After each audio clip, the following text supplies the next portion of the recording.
selamat sore sahabat Kompas. Apa kabar semuanya?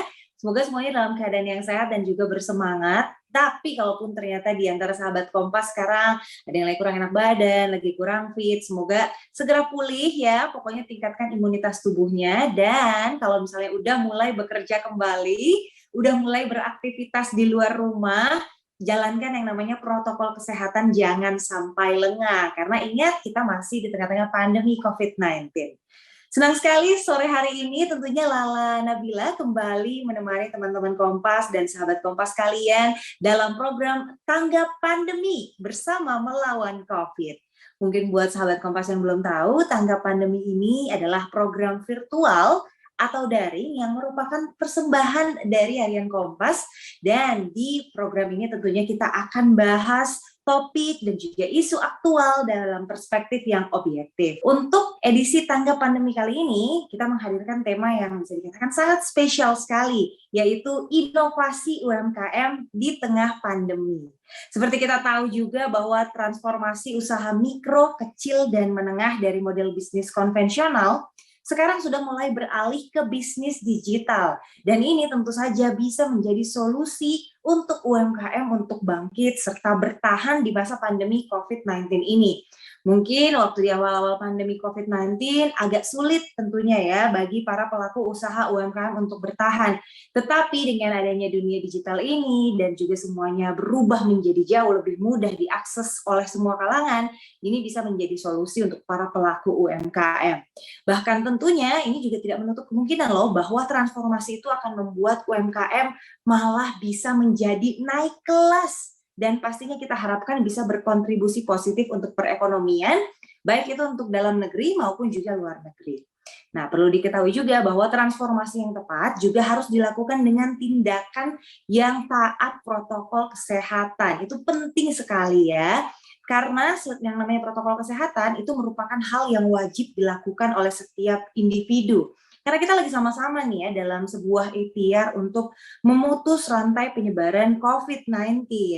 Nah, menjadi pelaku bisnis UMKM ini juga tentunya agak susah-susah gampang saat ini ya. Tapi yang pasti harus dilakukan adalah mematuhi dan juga memperhatikan protokol kesehatan agar yang pertama tuh konsumen bisa merasa nyaman untuk misalnya menggunakan produk-produknya dan juga jasanya, dan juga ini pastinya bisa mengembangkan bisnis pelaku UMKM tersebut di situasi pandemi seperti saat ini dan menjadi teladan untuk para pelaku UMKM lainnya. Tentunya di sini juga kita akan ngobrolin nih kira-kira bagaimana sih pentingnya untuk menjalankan protokol kesehatan dan juga wajib 5M, tahu ya 5M yang memakai masker, kemudian juga mencuci tangan, menjauhi kerumunan, membatasi mobilitas, dan juga interaksi sosial, agar konsumen bisa merasa nyaman dan juga pastinya aman. Serta bagaimana sih kira-kira strategi untuk mendapatkan kepercayaan konsumen dan bertahan mengembangkan bisnis UMKM di masa pandemi seperti ini. Nah, terkait hal itu tentunya Tanggap Pandemi menghadirkan talk show bertemakan inovasi UMKM di tengah pandemi. Benar-benar tema yang menarik sekali dan sudah hadir dua pembicara juga di sini secara virtual tentunya untuk bisa ngobrol-ngobrol seru bersama kita sore hari ini. Yang pertama ada Mbak Rizka Rahmatiana selaku Kepala Badan Promosi dan Pemasaran Produk Wirausaha Dampingan OKOC, dan ada Mas Fajar Fau selaku owner dari Bokalupo. Coba aku sapa dulu yang pertama Mbak Rizka dulu. Assalamualaikum Mbak Rizka, apa kabar? Alhamdulillah baik, waalaikumsalam warahmatullahi wabarakatuh. Halo Mbak Lala, apa kabar juga? Alhamdulillah aku sehat. Mbak Rizka, boleh tahu nggak sekarang apa aja sih sebenarnya kesibukannya Mbak Rizka? Tentunya selain tetap menjadi Kepala Badan Promosi dan Pemasaran Produk Wirausaha Dampingan OKOC ini.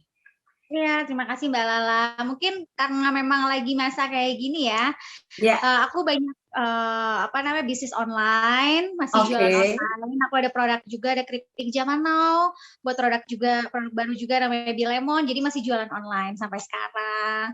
Paling sesekali ke kantor. Nah, jadi selain ke kantor, ternyata Mbak Rizka ini seorang entrepreneur juga. Bisa dikatakan pelaku usaha UMKM juga berarti ya Mbak Rizka ya. Aman ya, Par ya. Dengan jualan-jualannya lancar jaya, kayaknya kalau bisnis food and beverage saat ini lagi aman-aman aja ya Mbak Rizka ya, banyak peminatnya ya, atau gimana kira-kira? Alhamdulillah sih ada terus yang beli ya, alhamdulillah. Dengan tentunya bantuan dipasarkan di sosial media pastinya ya Mbak Rizka ya? Pasti, benar banget Mbak Lala. Nah, itu dia kalau dari Mbak Rizka. Selain Mbak Rizka, di sini sudah ada Mas Fajar Pau, owner dari Bokalupo. Mas Fajar, Assalamualaikum, apa kabar? Baik, Mbak Lala, apa kabar? Sehat ya? Aku sehat-sehat juga di sini. Kayaknya Mas Fajar lagi di kafenya nih, atau di mana kira-kira? Bukan di kafenya sih, di kafe orang lain malah. Oh, nebeng di kafe orang lain ya? Iya. Support sesama pelaku bisnis. Biar support terus. Kan juga nggak, Mas Bokalupo ini apa aja sih, dan apakah ini bisnis pertama dari Mas Fajar?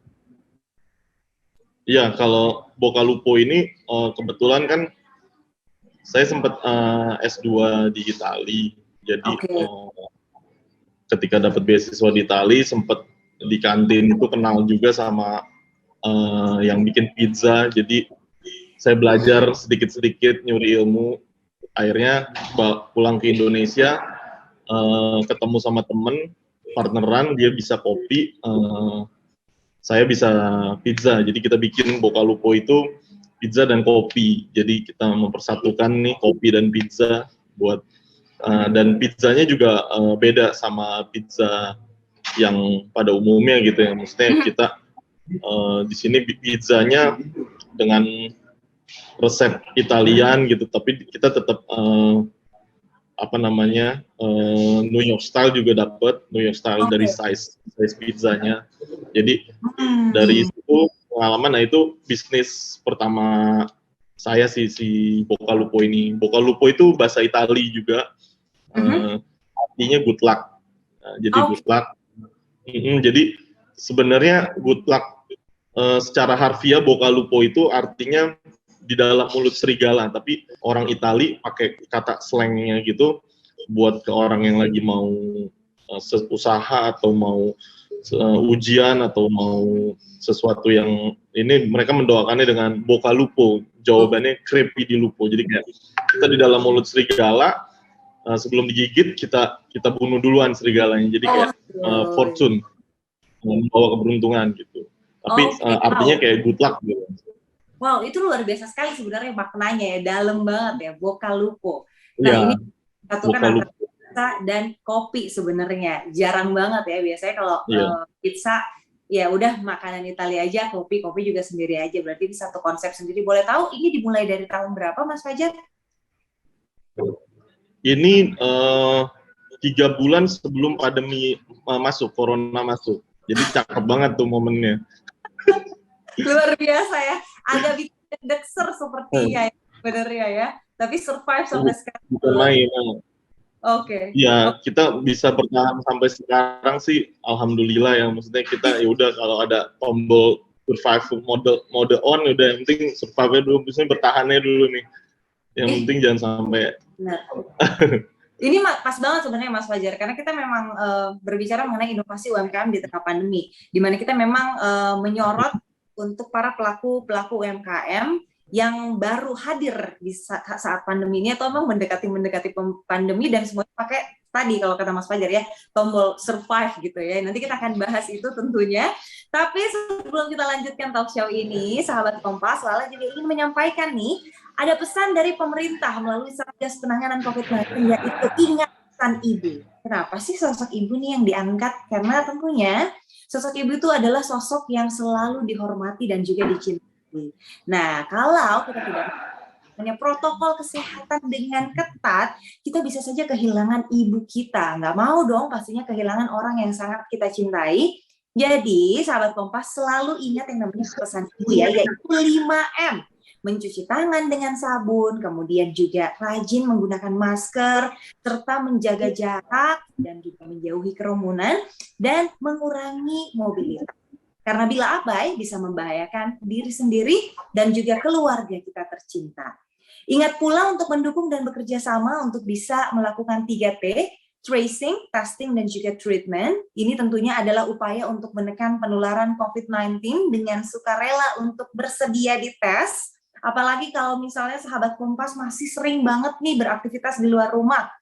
Kemudian ditelusuri kontak erat serta dirawat jika positif COVID-19. Jangan lupa juga untuk mendukung percepatan vaksinasi ya, karena ini kita sama-sama nih mengejar target kekebalan komunal atau herd immunity. Kita pengen segera mengakhiri yang namanya pandemi COVID-19, jadi ingat untuk para sahabat Kompas kalian, vaksin kalau yang belum vaksin, kalau yang udah vaksin, jangan sampai lengah juga untuk protokol kesehatannya, tetap dijaga, tetap 5M ya. Karena tentunya kalau misalnya abai juga, lengah juga, bisa aja tetap tertular. Nah, nikahkan masker dan juga vaksin. Jadi kita sama-sama menjadi anak yang bertanggung jawab dan peduli pada ibu kita. Jangan sampai menyesal tidak mendengarkan pesan ibu, bisa jadi ibumu sendiri yang menjadi korban kelalaian kita. Kita akan langsung mulai sesi talk show kita, dan yang pertama ini saya akan ngobrol-ngobrol sama Mbak Rizka dulu. Karena kita tahu juga ya, di era pandemi saat ini Mbak Rizka, yang namanya peraturan, kebijakan itu berubah terus ya. Pemerintah baru saja memberlakukan PPKM darurat. Mungkin itu masih seger istilah PPKM darurat itu di tengah-tengah kita semuanya. Mungkin Mbak Rizka sendiri bisa memberikan informasi seberapa besar sebenarnya dampak diadakannya PPKM darurat ini dengan industri kuliner yang ada di Indonesia. Ya, oke Mbak. Memang sih kalau kita peraturan katanya PPKM akhirnya diperpanjang, pasti banget berpengaruh, ya sangat berpengaruh terhadap usaha kuliner, khususnya usaha-usaha yang misalnya seperti kafe, restoran, karena ada pembatasan konsumen. Jadi tempat duduk dibatasi, terus kapasitasnya kalau nggak salah itu 25% ya. Betul. Jadi kan hampir dari 100% cuma 25% itu otomatis dong yang namanya omset kurang, ya kan? Terus semuanya pasti berkurang, terus pengurangan karyawan, pengurangan bahan baku, suplai bahan baku, pengurangan omset, pasti semuanya berkurang. Jadi terdampak tuh, apalagi kalau tempat kafe atau restorannya itu sewa. Itu tuh berat banget bagi para pelaku UMKM yang baru buka restoran atau yang usahanya tadi udah rame, udah besar ya. Terus tiba-tiba ada pembatasan cuma 25%, 25% tuh nggak ada apa-apanya Mbak Lala. Itu sepi banget. Ya, bahkan hampir nggak ada pengunjung sama sekali. Bahkan saya ngeliat justru yang pedagang kaki lima, yang pedagang di jalanan kayak misalnya pedagang-pedagang kaki lima justru lebih laku dagangan ini yang restoran, karena kalau restoran, kafe udah sangat terdampak sama PPKM ya. Yang membantu mungkin kalau usaha online-nya berjalan. Ya, usaha online kan berkembang pesat, usaha online-nya ada di mana maju, promonya bagus. Tapi kalau yang makan di tempat, yang hanya bertumpu atau hanya berpaku, hanya hanya mengandalkan kayak offline aja offline gitu ya. Pada saat PPKM ya pasti sangat terdampak. Karena ada 25% konsumen yang boleh masuk, bahkan ya nggak boleh makan di tempat sama sekali loh, pernah tuh ya. Jadi gimana caranya orang lapar pengen makan di tempat, nggak bisa sama sekali. Jadi kalau makan di tempat nggak boleh, nanti kena aturan pemerintah ya, bisa disegel pokoknya. Bahkan temanku juga punya restoran yang di Bandung ya, itu sempat disegel dan memang nggak boleh buka sama sekali. Karena ketahuan ada konsumen yang makan di tempat, dan itu sangat berpengaruh, itu sepi banget pengunjungnya. Setuju banget Mbak Rizka. Aku merasakan itu karena melewati itu ya. Jadi ada masa-masa di mana kita memang cuma boleh take away atau kalau enggak ya udah delivery berarti ya. Tadi kata Mbak Rizka, memang ini akan sangat berdampak khususnya untuk para pelaku industri kuliner. Kalau kata Mbak Rizka tadi nggak punya sistem digital gitu misalnya, atau nggak bisa benar-benar makan di situ yang makanan rumahan gitu loh Mbak Rizka ya, itu pasti berasa banget ya. Berasa banget. Terus ya karena PPKM darurat ya kan, nggak boleh makan di tempat, harus take away, ya harus stay semuanya di rumah. Orang juga work from home ya, semuanya pakai digital, meeting lewat Zoom atau lewat online atau lewat virtual.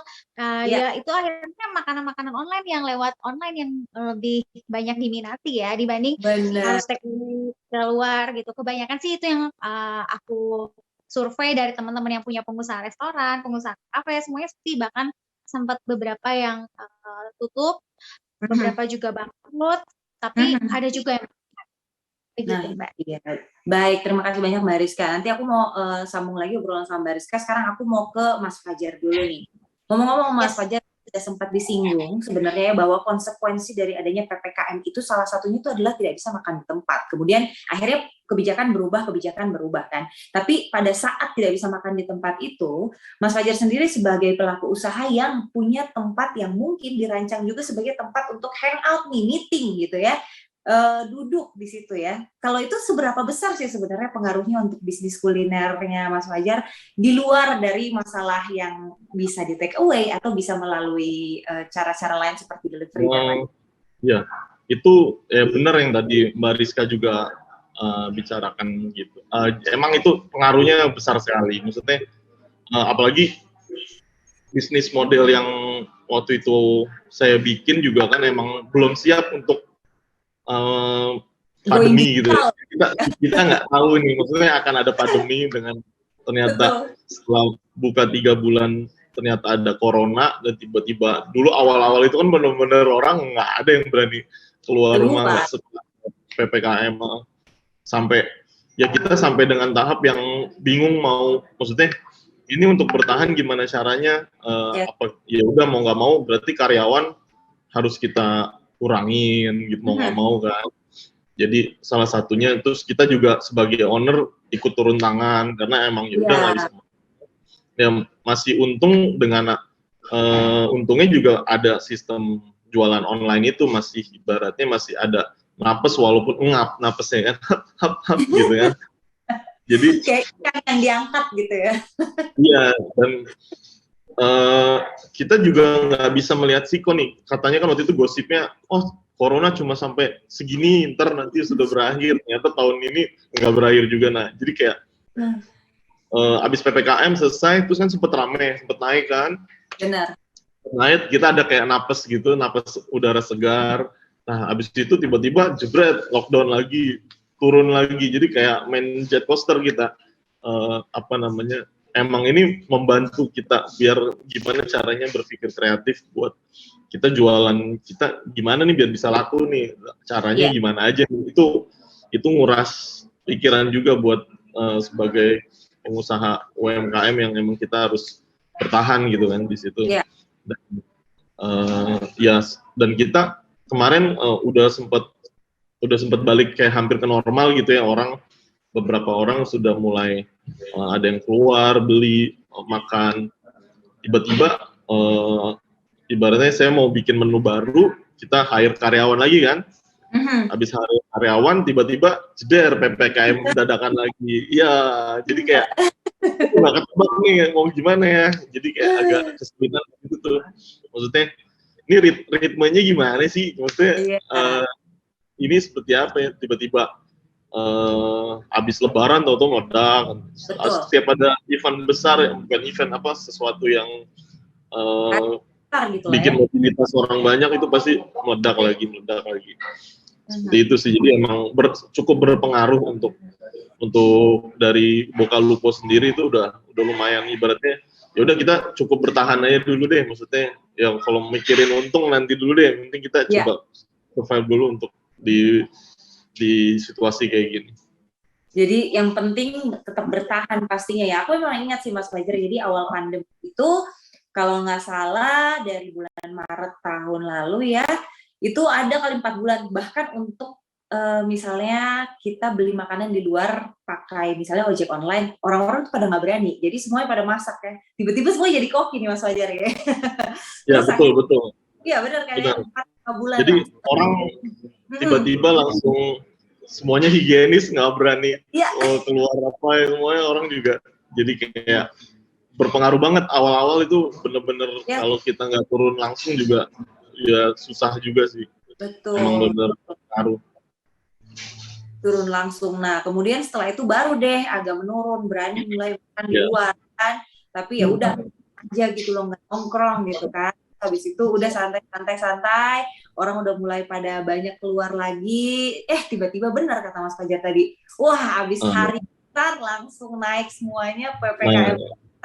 Tapi untungnya Mas Fajar yang sekarang di tahun sekarang ini orang-orang masih tetap berani untuk beli makanan walaupun pakai ojek online. Nah ini kan sebenarnya ekosistem membantu sebenarnya. Kalau dari Mas Fajar sendiri melihat adanya ekosistem digital yang sudah sangat berkembang seperti adanya ojek online dan juga kurir-kurir lainnya ya untuk dunia food and beverage ini, kira-kira seberapa optimis sih Mas Fajar bahwa dunia kuliner kita tuh bisa bertahan? Ya, kalau saya sih optimis ya, karena emang orang Indonesia sih kayaknya kreatif ya, ada aja idenya gitu. Mulai dari sekarang ada dapur online kan, jadi kayak ada satu perusahaan yang nyiptain dapur khusus buat online doang, jadi dia nggak ada badan fisik tokonya. Kayak cloud gitu ya? Ya, cloud kitchen gitu-gitu. Maksudnya itu kan sebuah ada kayak solusi gitu buat pelaku-pelaku UKM yang emang kebingungan gitu untuk jualan produknya. Jadi ada solusi-solusi dari orang-orang Indonesia yang saya bilang tadi, mereka pasti akan memikirkan gimana caranya beradaptasi di tengah pandemi kayak gini. Oke, kalau dari Mas Fajar seperti itu. Kalau dari Mbak Rizka sendiri, gimana kira-kira? Kalau misalnya ekosistem digital kita ini kan sebenarnya sudah semakin maju ya Mbak Rizka ya. Bisa dikatakan sekarang semuanya apa-apa mudah, tapi orang pun akhirnya juga jadi tetap mau belanja, tetap mau makan itu dari luar gitu ya, dengan menggunakan ekosistem digital seperti online dan juga lain-lain. Kalau dari Mbak Rizka sendiri melihat gambarannya, apakah ini memang cukup membantu para pelaku UMKM khususnya di dunia food and beverage ini untuk bertahan? Ya, memang pasti membantu kalau misalnya jualan online-nya itu laku ya. Karena banyak juga nih Mbak, kebetulan kan aku juga mentor UMKM se-Jabar, lebih dari 100.000 UMKM se-Jawa Barat, aku kebetulan mentornya. Jadi banyak juga kok yang nggak bisa atau gaptek pakai jualan online ya, daftar mungkin di ojek online, cara daftarnya mereka nggak tahu kayak gimana, banyak Mbak. Terus yang pakai sosial media bahkan downloadnya aja bingung kayak gimana, itu ada. Tapi banyak juga yang sukses di dunia online ya. Banyak juga yang berhasil, bahkan omsetnya meningkat saat pandemi, ya kan? Saat pandemi ini meningkat, terus udah gitu makin laris, omsetnya bisa banyak juga. Jadi memang ada dua sisi Mbak, ada yang memang gaptek banget karena kan tadinya dia konvensional. Tadinya itu memang offline, jualannya memang konvensional banget nih. Akhirnya pas berubah ke online, kan memang ada entrepreneur atau UMKM atau pelaku usaha yang mau mengikuti perubahan ya dengan cepat, beradaptasi dengan cepat gitu. Tapi ada juga yang tidak bisa beradaptasi dengan cepat. Ini kan terlalu cepat ya, tiba-tiba langsung pandemi COVID gitu kan. Tahun lalu kita tahu kan, nggak ada kabar dulu, kayak ada kabar dulu, kasih telepon dulu, ya, kasih informasi dulu bakal ada COVID nih di Indonesia tahun sekian, bulan sekian, harusnya diinformasikan gitu. Cuman kan ini nggak ada informasi sama sekali, tiba-tiba ojok langsung tutup, semua nggak bisa jualan, semua makanan juga tiba-tiba masak di rumah, yang kata Mbak bilang tadi, semuanya bisa jadi koki hebat di rumah gitu ya. Masak, gitu. Itu kan jadi stressing untuk orang yang nggak siap menghadapi perubahan, ya kan? Tapi banyak yang bisa menghadapi perubahan, banyak juga yang bisa bertahan. Memang ada dua sisi, ada yang sukses di online, ada juga yang nggak bisa mengikuti perubahan itu. Begitu loh Mbak. Berarti Mbak Rizka secara tidak langsung mengatakan bahwa satu-satunya cara untuk bisa survive sekarang itu adalah dengan kemudian memperkenalkan lebih banyak literasi digital, kurang lebih seperti itu, untuk membantu kita. Karena pasti dan memberikan edukasinya juga ya, training edukasi, karena banyak pelaku-pelaku usaha yang tadinya konvensional banget mau belajar online boro-boro gitu, apalagi maaf ya, yang pelaku usaha ini, pelaku usaha UMKM kebanyakan nih Mbak ya, ibu-ibu, kebanyakan perempuan ya. Dan seorang ibu-ibu kan mungkin dia tadi sangat multi talent, sambil masak, sambil nganter anak sekolah, sambil jualan juga gitu ya. Kadang dia jualan nasi kuning pagi-pagi gitu, terus malam dia belanja gitu. Tapi mereka tuh tadi konvensional banget, tapi mereka mau belajar juga gak ada waktu, ya gak bisa gitu, gak ada waktu. Terus mau belajar mungkin menurut mereka telat, ada yang ngalamin kayak gitu. Tapi ada juga yang memang sangat beradaptasi, sangat mau mengikuti perubahan, ya sangat sukses dan meraup banyak untung di dunia online. Jadi kembali lagi ke diri sendiri ya, mau berubah atau tidak. Oke, jadi adaptasi, inovasi kuncinya seperti Mbak Rizka ya. Nah, salah satu juga kalau misalnya menyinggung masalah konvensional, banyak juga pelaku usaha, ya tadi mungkin ya seperti Mbak Rizka bilang, ibu-ibu terutama ya, yang tentunya hubungannya ini melibatkan ketersediaan dan juga jaringan pemasok bahan baku. Ibu-ibu kalau mau misalnya usaha makanan lah, let's say ya, dulu kan harus ke pasar gitu ya. Sekarang kan sebenarnya pasar itu sudah sangat macam-macam bentuknya, Mbak Rizka, setuju dong? Jadi udah ada pasar online, udah bisa belanja dari rumah dan lain-lain. Tapi banyak juga ibu-ibu kayaknya kalau saya nggak pegang barangnya gitu ya, kayaknya saya nggak puas gitu kan. Ya, itu menurutnya belum kayak belanja. Bener kayak nggak megang gitu loh, bener nggak sih, bagus nggak sih, dan juga punya langganan sendiri biasanya. Nah kalau dari Mbak Rizka sendiri, bagaimana sih sebenarnya hubungan antara penjual dengan juga pihak supplier selama masa pandemi ini, dan bagaimana menyiasatinya agar hubungan itu bisa tetap berjalan baik dan mereka bisa tetap membatasi mobilitas? Ya, bagus sekali Mbak Lala. Jadi memang kita sama supplier itu harus bekerja sama dulu dengan baik.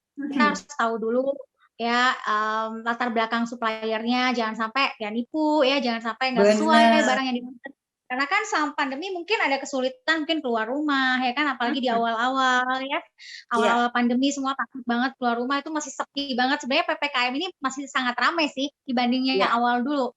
Itu hampir orang nggak ada sama sekali keluar, Mbak, nggak dibilangin PPKM sih. Justru nggak ada ke PPKM, awal-awal orang udah otomatis takut sendiri gitu. Karena PPKM masih macet di jalan kan.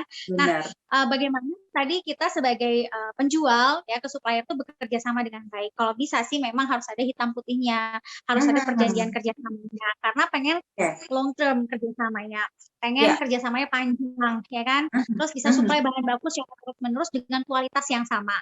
Jadi yang harus dilakukan oleh penjual adalah mencari atau bekerja sama dengan supplier yang tepat. Ya, terus kalau misalnya suppliernya yang tepat sama harga, itu biasanya ibu-ibu ya, otomatis nih, apalagi orang penjual pengennya dong harga semurah-murahnya, kualitas sebaik-baiknya.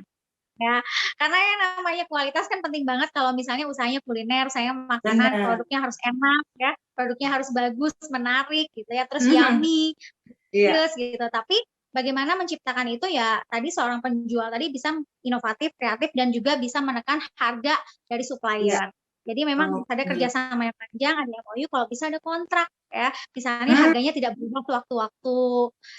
Terus menjalin komunikasi yang bagus. Kalau misalnya ada perubahan harga, harusnya supplier menginformasikan kepada penjual tadi beberapa waktu sebelumnya yang telah ditentukan bersama. Begitu, Mbak. Jadi diperjelas model kerjasamanya seperti apa ya, supaya nggak ada nih salah miskomunikasi atau salah persepsi di belakangnya. Kalau dari Mas Fajar sendiri, sebagai pelaku usahanya nih, berarti kalau usahanya Mas Fajar, berarti aku bisa asumsikan mungkin coffee bean, berarti ya kurang lebih seperti itu beannya, kemudian mungkin dari bahan baku pizza sendiri itu juga harus fresh, sayur-sayurannya, kemudian dagingannya. Bagaimana sih kalau tipsnya Mas Fajar untuk bisa menjaga hubungan dengan supplier nih, apalagi di masa pandemi seperti, pernah nggak sih ngambil sendiri atau lihat sendiri, atau cuma di awal aja nih ngecek, terus habis itu ya udah langsung by phone aja atau gimana? Iya, kalau untuk supplier sih emang banyak ya datang ke kita nawarin beberapa produk, dan mereka juga kalau ada kenaikan juga biasanya informasi juga. Tapi kemarin karena sempet kayak ada minimal kuota yang harus dibelanjakan gitu, jadi kayak ketika pas lagi sepi-sepinya kita sempat stop dan kita belanja untuk belanja online mandiri aja gitu, kayak di marketplace biasa gitu, karena kita belum butuh yang terlalu banyak, karena terlalu banyak stok juga takutnya nggak fresh kan. Jadi kita ya agak kebingungan juga sebenarnya, jadi kayak ya udah deh, yang ini kayaknya ini masih bisa beli di marketplace deh, yang ini kayaknya harus stok, kayak misalkan susu apa emang harus ambil ke supplier kayak gitu kayak. Tapi kalau yang perintilan masih bisa, kita bagi-bagi lah gitu. Jadi itu dicek aja berarti yang mana yang memungkinkan beli di marketplace ya, Mas? Iya, jadi emang harus karena ya gitu, maksudnya kita nggak bisa nebak sekarang tiba-tiba harus tutup jam 8 malam. Karena kan juga kita bingung ya, maksudnya ya mungkin kalau dibatasin dengan 25% atau orang banyak oke lah ya, karena kan saya juga awam gitu ya maksudnya. Tapi kalau untuk pembatasan jam malam itu agak bingung juga sih, karena kan orang mungkin baru yang pada lapar jam 8 tapi sementara itu udah harus tutup gitu kan. Jadi kayak agak bingung juga apa bedanya sih tutup jam 9 sama jam 8 kayak gitu kayak ya agak-agak ya itu cukup berpengaruh banget sih ke penjualan. Oke, baiklah. Nah, sekarang aku ke Mbak Rizka lagi masalah proses produksi untuk para pelaku usaha ini sendiri. Prosedur kesehatan apa yang harus dijalankan di masa pandemi ini? Dan kalau dari Mbak Rizka, ada nggak sih perubahan waktu awal pandemi, berarti zaman-zaman PSBB, anggaplah ya, dengan masa PPKM sekarang ini? Kira-kira apa yang berubah? Ini kita ngomongin prosedur produksi ya, berarti kan proses pembuatan lah sebuah produk sampai jadi sampai akhirnya ada di tangan konsumen. Pastinya sih sebenarnya PPKM nggak PPKM, PSBB nggak PSBB, proses produksi itu harus dan wajib higienis seharusnya, ya kan? Tapi kan kebanyakan nih para pelaku usaha, kebanyakan yang kita nggak lihat dengan mata kita ya. Mereka tuh ngasal gitu. Ngasal gitu, ada yang agak jorok, ada yang jorok banget, ada yang nggak jorok. Memang yang namanya proses produksi itu ya sewajarnya dan seharusnya harus higienis dari awal sampai akhir ya. Kalau sekarang sih peraturannya memang harus ada lebih pakai masker, pakai tutup kepala. Sebenarnya sih kalau di produksi kita Mbak, itu semuanya harus dijalankan pakai sarung tangan, pakai masker, pakai tutup kepala. Itu sebenarnya udah standar dari produksi makanan. Ya, mau di semua pabrik, semua restoran harusnya sih seperti itu Mbak. Dan kebanyakan para pelaku UMKM nih tidak melaksanakan aturan itu. Padahal nggak PPKM, nggak COVID pun harus diperlakukan seperti itu. Biar higienis, biar bersih. Sebenarnya kan kebersihan itu adalah sebagian dari iman ya. Jadi harusnya orang-orang yang beriman tuh tahu bahwa kalau bersih tuh kayak gini. Ya kan harus higienis, harus rapi, terus semua dicuci dulu, sayurnya kayak dagingnya dicuci dulu ya kan, makanannya sebelum dimasak harus dibersihin dulu biar nggak ada kotorannya, terus penghidangannya juga harus pakai sarung tangan, terus nggak boleh pakai masker, kenapa? Biar nggak muncrat gitu pas saat ngomong gitu kan. Nah cuman itu nggak diberlakukan, kebanyakan tidak memberlakukan itu. Sebenarnya sih harusnya sama Mbak, dari dulu sampai sekarang tuh harusnya sama, tapi higienis. Mau ada corona, nggak ada corona, harus higienis yang namanya makanan, karena masuk ke dalam tubuh sebenarnya. Dia masuk ke dalam tubuh kita ya tetap harus higienis. Kita juga sebagai orang yang makannya sebenarnya sih harus jeli ya, dan harus higienis ya. Itu mah jorok, biar jerak gitu untuk pelaku saya. Nggak usah dibeli. Cuman kan kalau kita semakin jorok katanya ya udah beli aja gitu, gimana enak katanya gitu kan, bekas keringetnya kayak bekas apanya gitu. Cuman ya kita sebagai manusia yang beriman ya harus tetap menjaga kebersihan, toh menjaga kesehatan tubuh kita juga, karena kesehatan itu kalau bukan kita yang jaga siapa lagi, ya kan? Jadi mulai dari diri kita sendiri lagi nih Mbak. Tapi Mbak Rizka setuju sih, aku tuh selama pandemi ini akhirnya memilih tempat makan atau yang aku mungkin cukup yakin bahwa mereka menjalankan yang namanya protokol kesehatan ya, berarti mungkin yang sudah cukup besar namanya ya, bukan dia pilih-pilih, tapi kata Mbak Rizka tadi, mungkin kan kalau misalnya kita nggak tahu ini diprosesnya seperti apa, di situasi seperti ini itu agak-agak deg-degser rasanya kayak gitu ya Mbak Rizka ya. Benar banget. Karena kesehatan itu juga mahal sih Mbak ya. Benar. Ya nggak usah pandemi, kita nggak usah COVID, ya memang harus jaga kesehatan. Jadi kalau bisa cari makanan yang higienis, yang sehat, yang nggak jorok, yang bagus untuk tubuh kita, yang ada vitaminnya, gizinya, itu penting banget karena kembali lagi untuk diri kita sendiri. Benar. Mbak Rizka, aku juga mau tanya dong, kalau dari Mbak Rizka sendiri sebagai di sini ya Ketua Bidang dari Wirausaha Dampingan OKOC ini sendiri, kan kita udah hampir 2 tahun ya sebenarnya untuk pandemi ini sendiri. Terobosan-terobosan apa saja sih sebenarnya yang sudah dilakukan untuk bertahan di kondisi yang sulit seperti ini? Apalagi Mbak Rizka memegang cukup banyak UMKM nih, mendampingi dan juga mementori cukup banyak UMKM. Terobosan apa yang paling menurut Mbak Rizka nih harus dijalankan di masa-masa pandemi seperti ini? Ya, ini terobosannya apakah dari pemerintah atau dari kita sendiri sebagai pelaku usaha, Mbak? Mungkin dari dua perspektif boleh deh Mbak Rizka.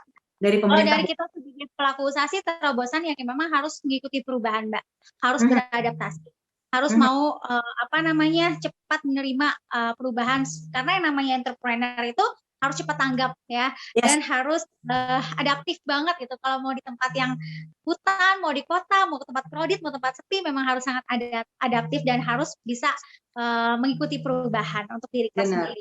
Untuk pemerintah, bagaimana sih program-program yang dilakukan oleh pemerintah supaya bisa meningkatkan perekonomian, meningkatkan UMKM yang sedang lesu, sedang sepi, bahkan sempat tutup karena pandemi. Nah, program-program pemerintah ini mungkin yang paling banyak diminati oleh UMKM pastinya nih semua UMKM pasti butuh yang namanya modal tambahan. Jadi kalau kita tanya butuh apa, itu pasti jawabannya butuh modal. Ya, jadi kalau semua yang aku tanya UMKM butuhnya apa gitu ya, butuh pelatihan ya. Memang sudah banyak pelatihan yang diberikan, sudah bagus banget sih. Pemerintah sudah banyak berikan pelatihan, baik secara gratis ya, offline, online, sudah banyak diberikan pelatihan pendampingan wirausaha. Jadi sudah cukup bagus gitu ya. Dan bantuan modal sebenarnya sudah ada bantuan modal dari pemerintah ya kan. Dari PPKM ini sudah banyak Mbak, ada bantuan apa ya, dana dana BIP, banyak banget dari kementerian tuh sudah banyak. Dan itu biasanya disosialisasikan tapi memang tidak merata yang didapat. Jadi ada yang dapat, ada yang enggak. Ini gimana dapatnya? Saya udah daftar kok nggak dapat gitu. Banyak sih yang komplain kayak gitu yang sharing di grup saya gitu ya. Ada yang dapat, alhamdulillah saya udah dapat, nilainya lumayan untuk bantuin produksi, untuk nambah bahan baku. Itu banyak yang dapat, tapi banyak juga yang udah daftar nggak dapat. Cuman syaratnya padahal sama gitu. Jadi saya bilang sih belum merata. Gitu. Cuman pemerintah sudah mensupport ya, sudah alhamdulillah mensupport. Tapi bagusnya nih kalau saran ya dari saya gitu ya sebagai pelaku usaha sering sharing, kalau misalnya ada restoran yang ditutup gitu ya selama PPKM, ada kafe yang ditutup selama PPKM, atau usaha-usaha makanan kuliner yang ditutup selama PPKM, jadi sebelum ditutup tuh dikasih surat dan dikasih angpau gitu. Ya kamu tutup segini gitu ya, tutup misalnya sebulan, tapi kasih ininya nih uang untuk mengcover biaya-biaya operasional. Kalau saran sih kayak gitu ya. Jadi semua tuh merata. Ini tutup dulu, wilayah ini tutup, semuanya tuh dikasih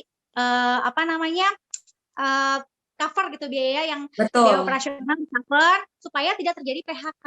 Karena pelaku usaha ya, pelaku pengusaha restoran, kan kita ngomongin kuliner ya ini Mbak. Itu sangat sedih. Saya juga punya kafe Mbak di kantor saya. Jadi karena memang kantornya itu kafenya adalah tambahan, jadi nggak berpengaruh ke karyawan. Tapi kan kasihan bagi yang lain, akhirnya harus PHK karyawan, harus mengurangi pos operasional karena harus ngikutin aturan-aturan pemerintah yang misalnya nggak boleh makan di tempat dan lain-lain. Harusnya pada saat dia ngasih aturan, pada saat pemerintah ngasih aturan itu harusnya dikasih juga dengan solusinya. Tutup boleh, tapi biaya operasional kamu yang perkiraannya sekian sama berapa bulan nih PPKM-nya, misalnya 3 bulan ya udah di-cover selama 3 bulan itu untuk menutupi itu semua. Harusnya sih seperti itu. Atau dikasih sesuatu yang bisa mengcover supaya tidak terjadi PHK, supaya tidak terjadi kebangkrutan. Gitu sih dari saya Mbak. Itu sekalian curhat sebenarnya ya Mbak Rizka ya. Mumpung nanti dipublish di Kompas ya, di Kompas. Benar-benar. Jadi itu sebenarnya curahan hati Mbak Rizka juga sebenarnya sebagai seorang pelaku usaha. Kalau dari Mas Fajar, Mas Pau. Ya, setuju Mbak Rizka, setuju. Setuju. Nah, tapi Mas Fajar, terobosan apa yang Mas Fajar sudah lakukan selama 1,5 tahun berada di pandemi? Cuma 3 bulan merdekanya loh, bisa bayangin. Iya, wah saya udah terobosan, udah menerobos apa aja Mbak. Apa aja tuh? Apa aja tuh? Boleh ceritain sama kita suka dukanya nih. Ya maksudnya dari kita promo online, kita kan ada ads yang kita harus bayar gitu biar kebar dan sampai malakin temen satu persatu, beli dong. Jadi maksudnya ya segala cara kita iniin. Tapi benar tadi kata Mbak Rizka ya, maksudnya ada peraturan tapi harus ada solusinya juga nih buat kita nih pelaku usaha. Jadi karena maksudnya harus imbang juga gitu. Bukannya bandingin sama negara lain yang memang beberapa udah cukup inilah. Ya maksudnya saya kan masih banyak teman-teman juga di Italia bekas teman-teman S2 yang orang Indonesia yang masih stay di sana karena dan mereka curhat juga. Ya mereka emang diam di rumah tapi ya emang mereka kebutuhannya semua terpenuhi gitu. Jadi nggak ada masalah. Santai mereka gitu. Nah, jadi Mbak Rizka udah memberikan catatan nih untuk pemerintah kira-kira apa yang paling dibutuhkan sebenarnya oleh para pelaku UMKM. Kalau dari Mas Fajar sendiri, curahan hatinya atau kira-kira kalau boleh menyampaikan satu catatan apa sih Mas Fajar mau sampaikan? Tapi sebenarnya udah disampaikan semua sama Mbak Rizka tuh keluh kesah. Maksudnya untuk pengusaha pasti pasti sama, pasti setuju deh sama Mbak Rita. Maksudnya emang seperti itu keadaannya. Maksudnya kita apalagi kalau orang yang emang usahanya cuma satu aja gitu, misalkan ya udah dengan saya untungnya masih ada usaha yang lain gitu, maksudnya jadi masih bisa apa ya, subsidi silang lah, masih bisa subsidi silang. Tapi kesian yang emang usahanya cuma satu, terus mereka tiba-tiba disuruh tutup, mereka bingung. Maksudnya, iya tutup, tapi solusinya apa ya? Maksudnya, ini cuma dapat apa aja ya? Maksudnya, kayak gitu. Terus beberapa bantuan juga teman-teman ada yang bilang, waduh, ini karena kalau udah ada kartu kredit ini nggak boleh dapat bantuan gini-gini karena udah ngutang apa? Maksudnya kayak banyak syarat yang harus, ibaratnya kalau mau bantu itu ya udah kasih aja sih menurut saya. Tapi ini kayak syaratnya banyak gitu.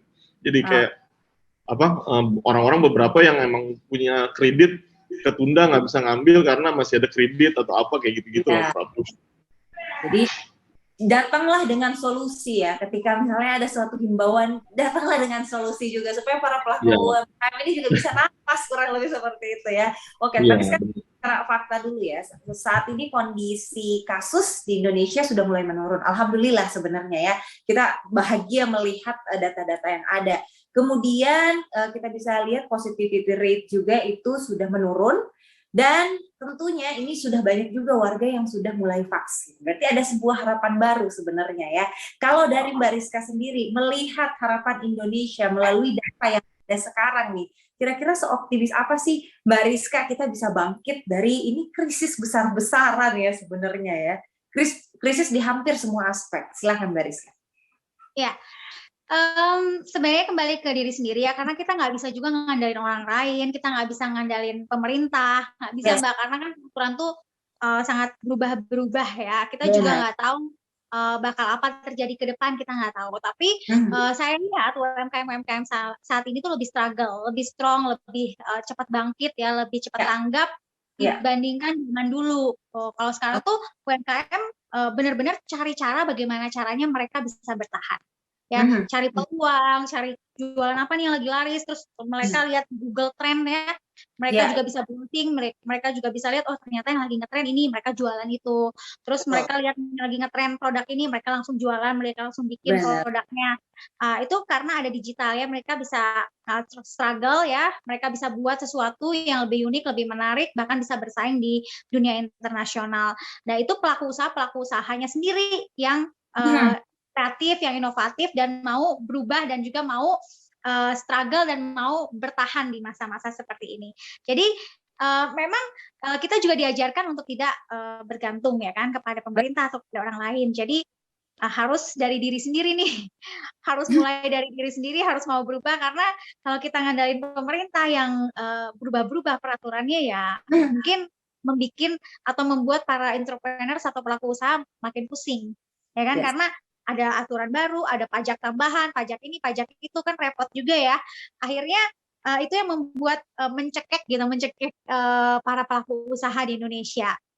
Dan kita sendiri yang harus mau inovatif, kreatif, cari peluang. Kalau misalnya bisa memasarkan produknya sampai go internasional, why not? Gitu kan, banyak banget produk-produk lokal kita yang sangat terkenal, sangat famous, bahkan sangat laris di luar sana. Tuh. Oke, jadi sebenarnya dengan misalnya work ethic dari entrepreneur itu sendiri, dari pelaku usaha itu sendiri, kalau mereka mau belajar, mereka mau struggling untuk cari dan juga berinovasi lagi, kira-kira membuat terobosan lagi, Mbak Rizka cukup optimis, berarti kita bisa melewati krisis ini. Kalau dari Mas Fajar, apakah cukup optimis nih melihat situasi yang ada sekarang? Ya kalau dari saya sih cukup optimis ya, karena kan anak-anak muda sekarang juga cukup kreatif gitu, beda. Atau kalau di zaman angkatan saya tuh, banyak mindsetnya yang kuliah selesai harus kerja di mana. Ini kalau sekarang nih anak-anak sekarang, malah yang anak-anak baru lulus SMA dia udah mau buka usaha apa, yang baru lulus kuliah juga mereka mau langsung buka usaha, nggak malu, nggak apa, mereka mau mencoba gitu, dan mereka kreatif untuk pemikiran kreatifnya mereka karena masih muda ya, jadi emang kreatif gitu.